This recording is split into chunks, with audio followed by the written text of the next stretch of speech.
Guys, before we start, I need you to appreciate the level of commitment here, because I found this absolutely enormous straw hat specifically for this video, and yes, I'm going to wear it the entire time, so just imagine I'm on the beach, okay? Ignore the bookshelf, ignore the microphone, ignore the complete absence of water. Mentally, we're somewhere on the Mediterranean. Because I've been thinking about vacations a lot lately, and actually the strange thing is how much of our lives we spend waiting for them. Like, you can be having a completely normal Tuesday in February and suddenly think, God, I need a vacation, with the emotional intensity of a 19th century tuberculosis patient being told to move to the coast. And I know this too. I mean, I can look at pictures of Greece or Italy for an embarrassing amount of time and somehow convince myself that my life would become fundamentally more manageable if I were sitting near a body of water with an overpriced drink. You know, vacation is supposed to be the part of life where we stop thinking about life. And yet we plan it, save for it, count down to it, take pictures of it, sometimes spend months imagining it, and then come home and almost immediately start thinking about the next one. So I started wondering why the people have always done this. Not traveled. Humans have obviously traveled forever. People traveled for trade, war, religion, family, education, health, politics, because somebody invited them, because they invited somebody else. Historically, there were many exciting reasons to leave home. But going away specifically because you're tired of your ordinary life, spending a week somewhere else doing very little and calling that period vacation as if it is a completely separate category of existence. That is actually much less obvious. Because for this to become normal, quite a lot had to happen first. You need enough money to live. You need transport. You need somewhere designed for visitors. You need time when you are officially not expected to work. And maybe most importantly, you need a culture that accepts the idea that disappearing for a while and being deliberately unproductive is not a moral failure. And that last part became much more interesting to me than I expected, because apparently the history of vacation is also the history of work, of class, of medicine, of how we learn to look at landscapes, even of what kind of skin color people considered fashionable. I originally thought I was making a video about beach holidays, hence this thing on my head. But the beach turns out to be only one part of a much stranger question. When did people start feeling that normal life was something they periodically needed to escape from? Welcome, I'm Angelina. And unfortunately, if we want a nice simple beginning, the Romans are about to make that very difficult. The slightly inconvenient thing about trying to explain where vacations came from is that humans have always been very good at leaving home. Like, the Romans absolutely traveled for pleasure. Rich Romans had country villas, they went to spa towns, they visited coastal resorts, and one of the most famous places was Baiae on the Bay of Naples, which was basically ancient Rome's answer to "I need to get out of the city before I become unbearable." It had thermal baths, villas, parties, political networking, people going there for health, people going there because everyone important was there, imperials showing up, rich people behaving badly. So honestly, the basic structure of a luxury resort was already alarmingly recognizable. Roman writers complain about Baiae constantly, which I find comforting, because apparently complaining that rich people have become too decadent near the sea is one of the humanity's oldest traditions. And this is where I had to stop myself, because it would be very easy to say, okay, so the Romans invented vacations. Not really. They had leisure travel, they had retreats, they had tourism-like behavior, but that is not quite the same thing as the modern vacation, because the modern version assumes something much stranger, that almost everyone, at least ideally, should have a recurrent period of the year when normal obligations temporarily stop. That expectation is important. A Roman aristocrat living for his villa in Baiae was not taking his legally protected annual leave from a 9-to-5 job. He was rich. His entire relationship with work and time was completely different. And outside the elite, people traveled constantly for reasons that had nothing to do with relaxation. Merchants traveled, soldiers traveled, pilgrims traveled, students traveled, officials traveled. People moved because of harvest, wars, marriages, disease, religious obligations. Medieval Europe was not this frozen world where everyone stayed within 10 meters of the house where they were born. But travel is not vacation. I think we blurred those two ideas now because modern tourism had made going somewhere almost automatically sound recreational. If someone tells me they're flying to Sicily, my brain immediately creates a beach, a linen shirt, and a glass of something with ice in it. Historically, they could just as easily have been transporting grain or reporting to an army. So the real question isn't when humans discovered that going somewhere else could be enjoyable. We figured that out very early. The interesting part is when leisure travel becomes organized, expected, repeatable, almost a normal requirement of life. And before the modern vacation became something you did because you were exhausted from work, there was another socially acceptable reason to leave home for a while. You were sick. For a surprisingly long time, one of the easiest ways to justify going somewhere pleasant was to insist that you were doing it for health. Which honestly is very elegant. You're not abandoning your responsibilities to spend 3 weeks somewhere beautiful. No. Your body has unfortunately demanded fresh air, mineral water, and better scenery. And this is where spa culture becomes really important because before the modern vacation, Europeans were already traveling to places like Bath, Spa, Baden-Baden, Scarborough, places where water itself was supposed to cure you. You would drink it, bath in it, sit near it, discuss it with doctors, and presumably spend the rest of the day doing the 18th century equivalent of checking who had arrived at the hotel. Because these places were medical, but they were also extremely social. People came for treatments and then stayed for dinners, walks, concerts, gossip, flirting, networking, which makes sense if you put a large number of wealthy people in the same town for several weeks and tell them they are all recovering. Eventually recovery is going to develop a nightlife. And seaside resorts grow partly out of this world. Scarborough is a really good example because it was already known for its mineral spa before sea bathing became fashionable. So people had learned the basic idea. You travel somewhere because the environment there is supposedly good for your body. Then doctors started becoming interested in the sea itself. And one of the names you keep running into is Richard Russell, an 18th century British physician who became famous for promoting seawater as a treatment for various illnesses. And he did not mean like sit near the ocean and relax. He meant seawater. On you. In you. Yes, people were sometimes advised to drink it. Which I find fascinating because modern wellness culture occasionally invents something completely deranged, and I think surely we have reached the limit. And then history quietly hands me an 18th century doctor prescribing the English Channel internally. But the important part is not that the medicine was strange, it's that the seaside was being given a new function. If you weren't necessarily going there because it was beautiful, you were going because it was useful. The sea could strengthen you, shock your body, improve your health, at least according to the medical thinking of the time. And once enough people start traveling somewhere for health, you need accommodation, food, entertainment, places to walk, and places to meet other people. So this medical trip begins to acquire all the infrastructure of a holiday before anyone necessarily calls it one. Which is where the story gets interesting because at some point people stop needing illness as an excuse to be there. And that required the seaside itself to become desirable.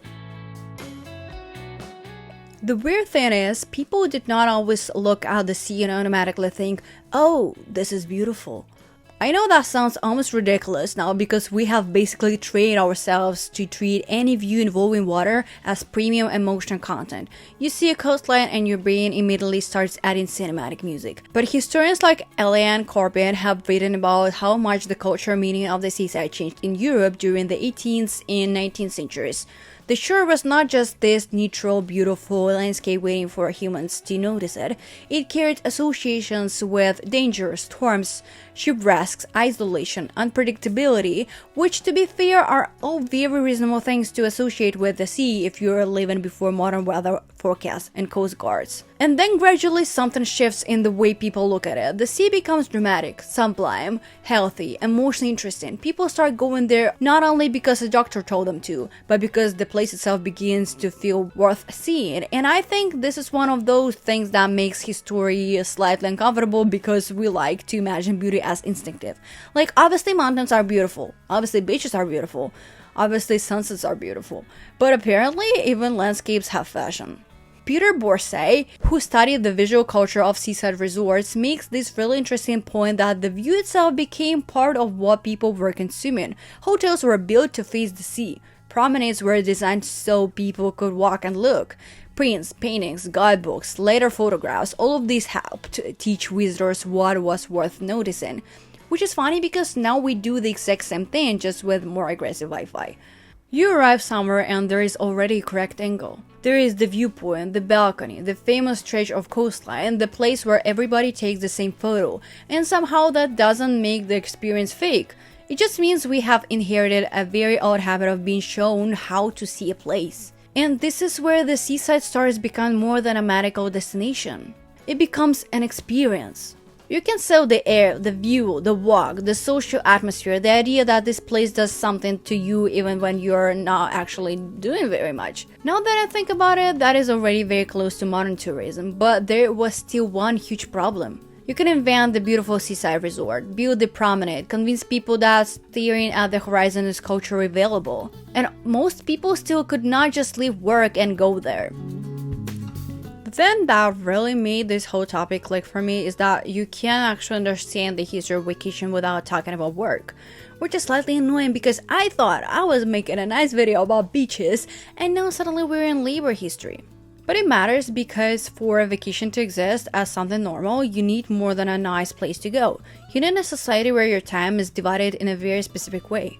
There is work time and then there is time that belongs to you. And that sounds completely obvious to us, but historically it wasn't always organized this neatly.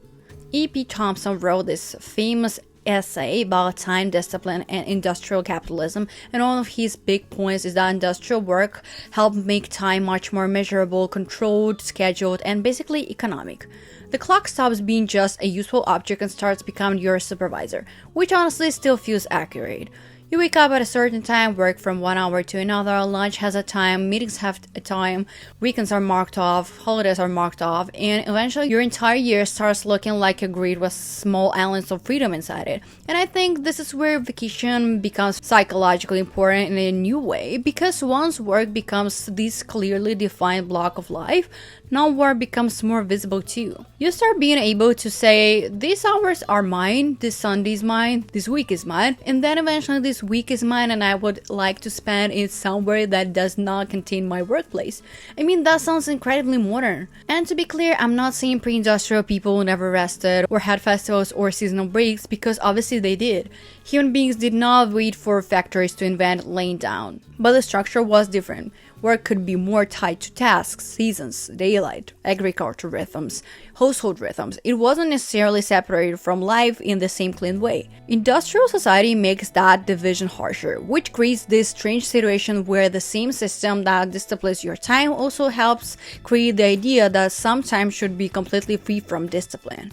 And once that idea exists, the seaside suddenly becomes much more than a pretty place. It becomes somewhere you can go because you are temporarily not working. But there is still a very obvious issue here, because having the concept of free time is one thing. Actually, being able to afford to use it is another.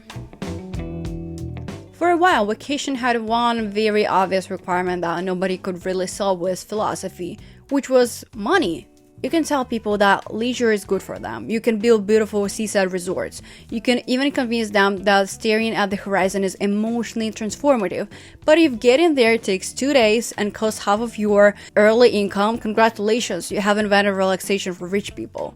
And this is where the 19th century starts changing the scale of everything. Railways made movement faster, cheaper, and much more predictable, and suddenly places that had once been seasonable playgrounds for the wealthy became accessible to far more people, including workers who could travel for a day or eventually for longer. John Water, who writes a lot about the history of British seaside resorts, shows how important this was for working class tourism. You get excursion trains, cheap fares, organized trips, whole crowds arriving at places like Blackpool, Brighton, Margate.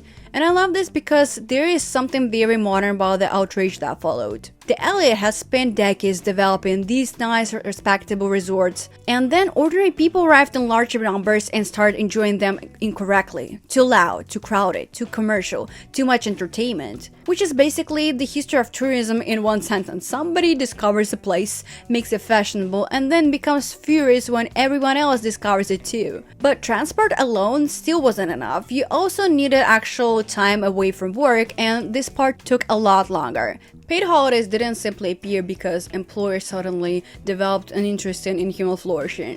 They came through labor organizing, political pressure, agreements between workers and employers, and eventually legislation. In Britain, the Holidays with Pay Act of 1938 was an important milestone, although it didn't magically hand every worker a perfect annual vacation overnight. The broader shift had already been happening, and it kept expanding afterward. But culturally, this is huge.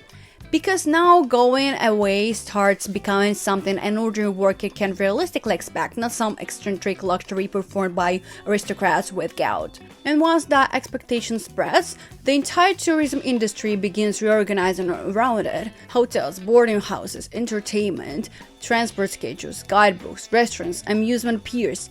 The seaside starts preparing for people who are not there to recover from some mysterious 18th century illness. They are there because they have time off, and now there is a new problem which I find maybe even more interesting. Once millions of people finally have a holiday, they also have to figure out what a holiday is supposed to look like. Having time off is one thing, knowing what to do with it is apparently another. Because once seaside holidays became more common, people didn't just arrive at the coast with some completely natural instinct for vacation behavior. A lot of what we now think of as obvious had to be learned, negotiated, and honestly overcomplicated in ways that are very on brand for humans. Taking bathing, for example. Going into the sea in public created this whole problem around bodies, modesty, gender, clothing, who could see whom, how much skin was acceptable, and Victorian society responded in the most Victorian way possible, by inventing infrastructure. Bathing machines were basically little changing rooms on wheels. You went outside, changed, and the machine could be moved closer to the water so you could enter the sea with some degree of privacy. Which is such an absurd amount of engineering just to prevent someone from seeing an ankle. But it actually tells us something important. The beach wasn't simply a natural space where social rules disappeared. People had to actively create new rules for how to behave there. And then those rules kept changing. Swimwear became smaller, mixed bathing became more common, public exposure became less scandalous, and eventually the whole meaning of being on the beach started shifting away from just bathing. People began spending more time on the sand itself. And this is where tanning gets really interesting because a tan did not always mean what it means now. For a long time, pale skin could signal status precisely because it suggested that you did not spend your life working outside. Then, in 20th century, that logic starts almost reversing. A tan can suggest leisure, travel, health, time in the sun. So the same darker skin that once might have implied outside labor could now imply that you had enough money and free time to go somewhere warm and do absolutely nothing. Which is honestly one of my favorite examples of how ridiculous status symbols are. Society can take the exact same physical trait and completely change what it means just because the economy changed around it. And now the beach starts looking much more familiar. Swimsuits, tanning, hotels, guidebooks, photographs, specific activities, specific foods, specific ideas of what relaxation should feel like. Overall, Lovegren has this idea about people essentially learning how to be tourists, and I think that fits perfectly here because vacations are not just free time, they come with scripts. You're supposed to see certain things, photograph certain things, relax in certain ways, come back with stories. And by the 20th century, those scripts were about to become much more standardized because tourism itself was becoming a giant industry. At some point, vacation stops being just something people do and starts becoming something entire economies are built around. And honestly, this is where the modern version becomes very recognizable. Because by the mid-20th century, you already have more workers with paid time off, better transport, rising incomes, and this growing expectation that a proper holiday should involve actually leaving home. Then commercial aviation expands, package tours become cheaper, and suddenly the Mediterranean starts turning into this enormous machine for producing relaxation.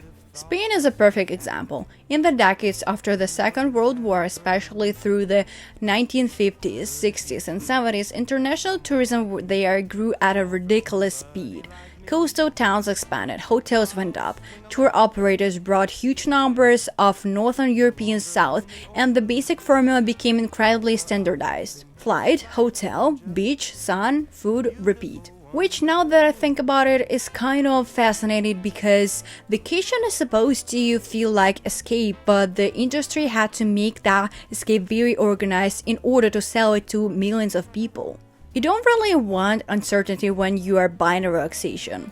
You want the brochure to tell you the hotel is 3 minutes from the beach, breakfast is included, the transfer is waiting, the sea is blue, the room has a balcony, and ideally nobody will ask you to make a meaningful decision for 7 days. And package tourism was incredibly good at that. It took something that had once required money, planning, local knowledge, time, and a certain social status and turned it into a product that could be booked almost like any other consumer good, which obviously made travel more accessible, but it also started shaping what people imagined when they heard the word vacation. Warm weather, a beach, a hotel, a tan, a pool, which honestly I completely understand because sometimes I want the Mediterranean nearby.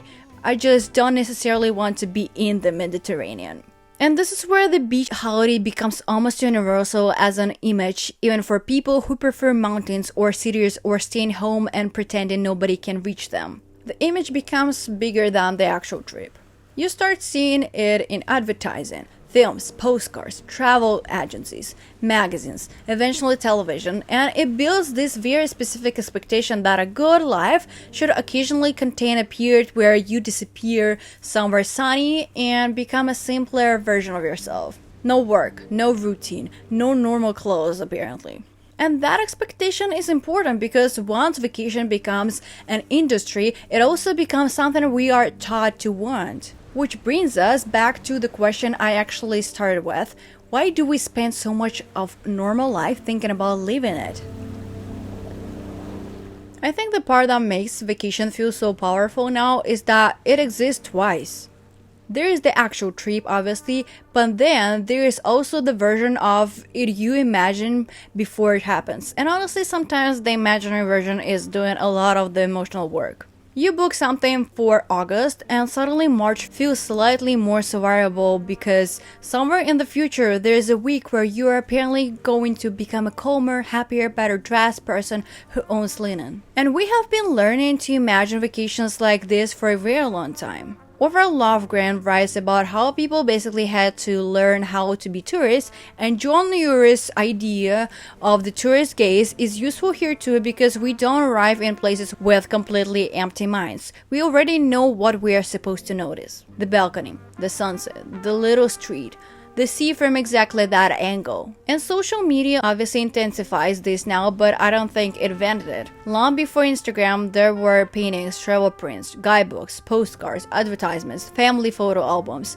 People were already being shown what a proper trip was supposed to look like. So when we say I need a vacation, we're not only saying I need rest. We are usually imagining a whole scene, different clothes, different food, different light, fewer obligations, maybe a version of ourselves who somehow doesn't check email and has developed a mysterious interest in fruit for breakfast. And I don't think that makes vacation fake, by the way.